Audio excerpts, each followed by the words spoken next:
பறவைகள் ஓவி பாரஸ், நம்மள விவி பாரஸ். தேளுன்னு ஒண்ணு இருக்கு இல்லையா, அது ஓவி பாரஸும் அல்ல விவி பாரஸும் அல்ல, அது ஓவோ விவி பாரஸ். அப்படின்னா என்னன்னா, தாய் தேள் குட்டி தேளை முட்டையில தான் வச்சுக்கும், ஆனா அந்த முட்டைய வெளியில தள்ளாது, தன் உடம்புக்குள்ளேயே வச்சுக்கும். அப்போ குறிப்பிட்ட காலகட்டத்துல குட்டி தேள் அம்மா கிட்டே இருந்து வரணும்னா முதல்ல முட்டைய உடைச்சுட்டு அம்மாவையும் கிழிச்சுட்டு வரணும். அம்மாவை கிழிச்சா நம்மள மாதிரி, முட்டைய உடைச்சா பறவைய மாதிரி. இது முட்டையும் உடைச்சு அம்மாவையும் கிழிச்சுன்னு வரணும். அதனாலதான் ஓவோ விவி பாரஸ். ஆனா இதுல ஒரு ப்ராப்ளம்.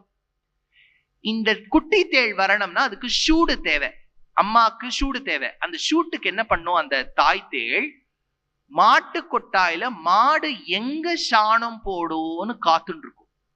கரெக்டா சாணம் போடுற இடத்துல போய் அது அமரும். டப்பால் அந்த சாணம் விழுமா, அந்த ஷூட்